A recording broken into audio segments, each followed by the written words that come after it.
이 대목에서 가장 중요한 핵심 인물이라고 보여지는 게 아까 김한 기자님도 뭐 국방부, 경호처 이 말씀 짚으셨기 때문에 이제 주변에 윤석열에게 충성하는 이제 소위 이제 간신이라고 부를 수 있는 이런 자들이 가장 문제인 건데 어쨌든 그러니까 대통령실이 아니라 한남동 관저의 장악 이것이 중요하기 때문에 그래야 윤석열의 일거수일투족을 보필하고 동선도 짤 수 있고 도피를 실제 한다고 하면 제일 지근거리에서 그 계획을 세울 사람은 김성훈밖에 없잖아요. 네.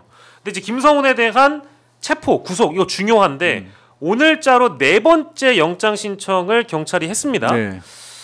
근데 이거 이제 검찰이 받아주느냐? 뭐 물론 영장 심의위 여기서도 해야 된다라고 이미 명분을 줬기 때문에 당연히 받아야 된다라고 저는 보는데 의미를 어떻게 봐야 될까요? 저는 아직도 안 받아줄 가능성은 충분히 있다라고 봅니다. 왜냐하면 뭐 아시겠지만 그렇게 이 형사소송 71년 역사상 한 번도 없었던 한 사람만을 위한 법 개정을 해버리지 않았습니까? 법원과 네. 검찰이 사실상 심의전 검찰총장 개인이 이번에 경찰에서 영장 신청을 4번째 하면서 바꾼 부분은 뭐냐면요. 지난번에 영장을 발의하면서 검찰이 했던 얘기가 그 공수처하고 지금 경찰하고 수사권 조정을 하는 과정에서 과연 그런 식으로 체포를 당시에 체포영장을 집행하는 게 적법했느냐에 관한 논의가 있다. 그러니까 체포영장이 적법하지 않다라고 한다면 그때 체포영장을 방해했던 게 특수공무집행 방해가 안 될 수도 있다라는 식의 논리를 편 거예요. 근데 이것도 완전히 황당한 말도 안 되는 소리인 게 법원이 발부한 영장이었어요. 그렇죠. 서부지방법원의 영장 담당 판사가 발부했다가 그게 문제가 돼서 그다음에 부장판사가 재발부했던 영장이거든요.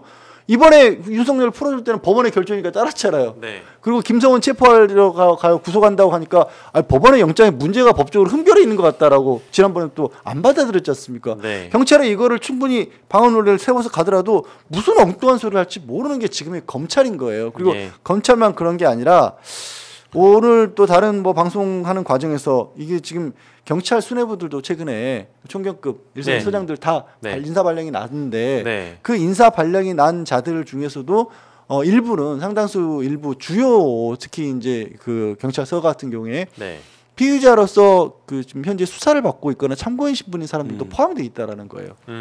그러면 이게 단순하게 윤석열이라는 사람이 임명을 했기 때문에 우려하는 게 아니라 굉장히 안타까운 얘기지만 경찰이라고 하는 조직이 인사권을 고위직으로 갈수록 정치권과도 어느 정도는 맥이 닿아 있는 부분들이 분명히 있습니다. 네네. 그래서 그쪽 사람들끼리도 계열로 따진다면은 뭐 국민의힘 계열이 있을 수도 있는 거고 이번에 그래서 총경 승진을 하는 과정에서 또 호남 출신들은 철저히 배제됐다는 얘기도 그래서 나오는 거거든요. 그러다 보면 이 사람들이 단순히 윤석열을 보위해서가 아니라 윤석열 이후에도 윤석열은 파면되고 윤석열은 재판을 받고 뭐 사형이 됐든 무기징역 선고를 받더라도 남아있는 그들끼리의 세력을 옹호하고 자신들을 보호하기 위해서라도 뭔가 수사에 방해가 되는 어떤 일들을 그것도 법적으로 내지는 국민들이 알아보기 쉽지 않게 아름아름한 방법들을 충분히 찾을 수가 있거든요. 그런 것들까지도 지금 걱정해야 되는 상황이에요. 근데 영장을 경찰이 신청하고 검찰 단계에서 만약에 이거를 진짜 4번째로 우리 양지열 변호사님이 예상해 주신 대로 혹시나 검찰 단계에서 이번에 또 기각을 시키면 경찰한테 공수처가 니네 사건 우리한테 넘겨라 할 수 없는 거예요? 그러니까 뭐 그게 중요한 게 아니라 어쨌든 영장 청구권이라든지 기소에 걸리는 검찰이 갖는 거고 지금 공수처 수사 자체에 시비를 걸고 있는 상태이기 때문에 윤석열 측에서 그거는 그러니까 뭐 필요 없는 일일까요? 그러니까 그렇게 되더라도 결국 결과적으로는 우회로를 만들더라도 결과적으로는 같은 결과 앞에 부딪힐 거고 근데 검찰은 지금 어떤 국면에 서 있는 거냐면 이 영장을 4번째 기각을 하면 검찰이 이 사건 자체를 근본적으로 수사할 수 있는 거냐에 대한 그 한계에 부딪힐 거예요. 왜냐하면 그러면 사실 동력이 사라지게 되거든요. 그러니까 검찰 스스로도 이렇게 비판이 뜨겁고 저는 동일 사건에서 검찰이 경찰의 영장 신청을 4번 기각한 한 사례가 이 사건 말고 또 있는지 모르겠는데 예를 들면 이게 2번만 기각해도 경찰청이 난리가 납니다. 왜냐하면 검찰이 기소권을 갖고 있다고 하더라도 경찰이 수사를 해서 주고 보완하고 또 했는데 또 기각해? 이러면 난리가 납니다. 우리가 그게 검경 수사권을 다룬 영화에서도 많이 나오잖아요. 그러니까 이게 간단한 일이 아니에요. 근데 이걸 4번이나 한다라고 하면 경찰 입장에서는 검찰이 수사할 마음이 없다라고 판단을 할 수밖에 없고 사회적으로도 그렇기 때문에 그러면 가뜩이나 지금 검찰이 수사를 할 수 있냐, 존재 이유가 뭐냐라고 묻고 있는 상황에서 이거 굉장히 치명적인 사건이 될 거다. 그러니까 영장 청구에 대해서 이제 공수처가 정리할 수 있는 그런 권한은 없는 건가에 대한 질문. 네, 일단 지금 자체로는 그렇고 이제 공수처가 할 수 있는 부분은 그 지경까지 심우정이 만약에 그런 식으로 행동을 한다라면 심우정 본인을 수사를 해야죠. 그렇죠. 공수처에서. 긴급 체포를 해야 된다. 뭐 긴급 체포를 하든 아니면 영장을 발부를 받든 아니면 최소한 소환 조사를 하든 사건으로 입건을 하더라도 최소한의 조치마저도 취하지 않게 되면 공수처가 윤석열 체포 과정에서 세웠던 거의 최초로 기억되는 공작마저도 또 날아갈 수도 있어요. 알겠습니다. 그 김성훈 개인의 또 이제 우리가 김성훈 개인이라기보다는 경호처 내부에 있는 일 중에 사실 가장 충격적인 것은 그 경호 3부장이죠. 경호 3부장과 관련돼서 어쨌든 해임 결정을 내렸다라고 하는 부분인데 이제 이 부분은 지금 굉장히 많은 공분을 사고 있는 그런 상황이잖아요. 근데 이게 실제 최상목 권한대행의 결재가 떨어져야 이제 완결이 되는 것인데 그럴 가능성도 있다고 봐야 될까요? 어떻게 예상하세요? 뭐 최상목 권한대행이 지금까지 했던 걸 보면 뭐 경찰 인사도 그렇고 지금 뭐 알박기 논란이 되고 있는 고위직에 대한 인사들 경우도 많이 했잖아요. 근데 최상목 권한대행의 또 특징 중에 하나 이렇게 소문이 나고 화제가 되고 논란이 되면 또 멈추더라고요. 안 해요? 그러기를 좀 바라는 상황이고요. 왜냐하면 이분이 해임되면 절대로 안 됩니다. 이 상황이 너무나 황당하고 정말 어처구니 없는 상황이 돼버리는 거예요. 왜? 이 3부장이 없었으면 두 번째 체포영장을 집행하는 과정에서도 영장 집행이 굉장히 어려웠을 것이라고 합니다. 내부에 아까도 얘기한 것처럼 관저 구조도 잘 몰랐었고 얼마나 어떤 인력인지도 잘 몰랐었고 실제로 경호처 내부에서도 뭐 김성훈이라고 하는 자가 워낙에 강경하게 경호처 직원들을 밀어붙이고 있었기 때문이니까 그게 또 격렬하게 저항하는 쪽으로 나올 수도 있었는데 이분이 공개적으로 그걸 막았다라는 거 아니겠습니까? 근데 그래서 이분 덕택에 윤석열을 두 번째 시도 끝에 체포를 했는데 근데 막상 그 체포됐던 자는 풀려나서 지금 김성훈과 같이 그 자리에 이 3부장이 지켜야 되는만 하는 그 자리에 가 있는 거고 그렇게 정당한 법 집행을 이룰 수 있도록 도와준 사람은 공무원 자리에서 그 자리에서 쫓겨나게 된 거예요. 이게 얼마나 아이러니하니까 윤석열이 적어도 뭐 불이익이 어떤 이 가능성이 있더라도 파면이라도 된 뒤에 뭔가 문제가 생겨서 이 사람을 이제 공론화를 시켜서 보호해주는 일이라면 그나마 이해하는데 윤석열은 멀쩡하게 있는 상황에서 윤석열을 체포하는 데 기여를 했던 분이 지금 쫓겨나게 생긴 거잖아요. 오히려 먼저.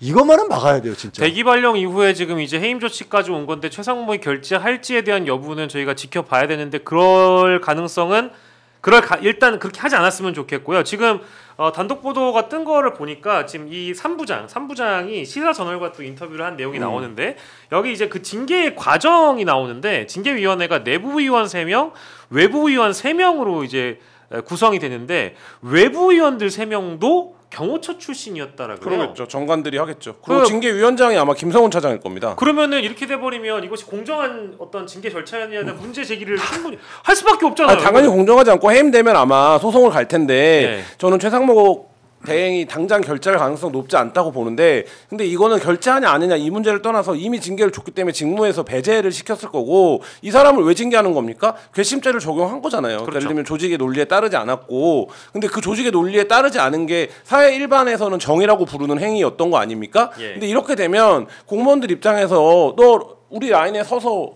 있을래? 아니면 나가서 우리 라인 바깥에서 탄압받고 위협을 받아볼래 이 메시지가 되는 거예요. 그러니까 이미 그 메시지는 공호처 내에 접수가 됐겠죠. 그 사람들이 벌써 판단을 하고 있겠죠. 그러니까 저는 그 행위만으로 놓고 아까도 그런 생각인데 그 행위만으로도 이 김성훈을 긴급 체포해야 될 이유가 있다라는 생각이 듭니다. 그러니까 김한 기자님이 굉장히 중요한 부분을 지적을 주셨는데요.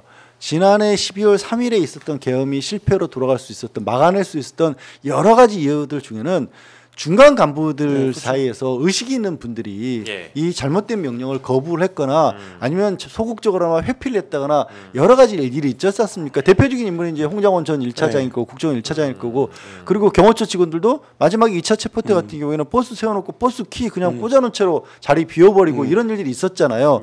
그게 그분들은 그래도 정상적인 사고를 가진 민주시민이었기 때문에 제복을 입고 있었지만 그런 일들이 벌어졌는데 만약에 이번에 이 3부장이 이 굉장히 큰 불이익을 입고 그 부분이 치유되지 않는다라고 한다라면 앞으로 있어서는 안 되겠지만 비슷한 일이 벌어졌을 때 어떻게 생각을 했어요? 야 저기가 우리가 상식 내지는 정의 내지는 진짜로 국가와 민족을 위한답시고 일을 했던 사람들은 결국 저런 꼴을 당하는구나라는 일이 될 수가 있어요.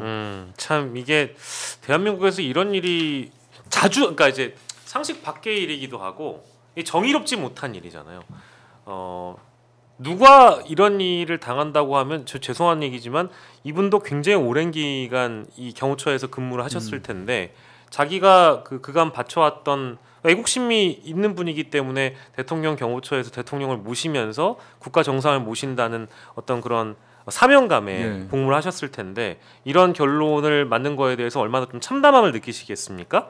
그래서 이 시사저널 단독 보도를 보니까 이런 내용이 나와 있네요. 그래서 이 3부장이 이 법률 대리인을 통해서 일단 심사 제기한다고 했고 굉장히 모욕적이다.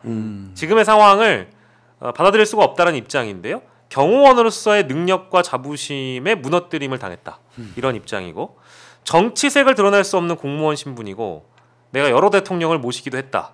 경호처에서는 공무상 비밀 누설, 즉 뭐 이제 경찰 쪽에다가 뭐 내밀한 정보를 흘린 거 아니냐 이런 얘기죠. 근데 그런 이야기로 징계를 한다고 하지만 법원 영장 집행을 저지하는 것은 안 된다. 영장 집행 불허에 대해 지도부가 책임져야 한다는 취지의 목소리를 냈기 때문에 보복성 인사를 당했다. 이제 이런 입장을 밝혔다고 합니다. 이제 그 점을 말씀드리면서 양심 있는 공무원들이 자리를 지켰기 때문에 어쨌든 이제 민주주의 체제가 유지될 수 있고 법치주의를 좀 지킬 수 있었다라는 차원에서 이분의 행위는 존중받아야 되고 존중을 넘어서 아무튼 나중에 분명히 인정받고 보상받아야 된다고 저는 개인적으로 생각을 하고 있습니다.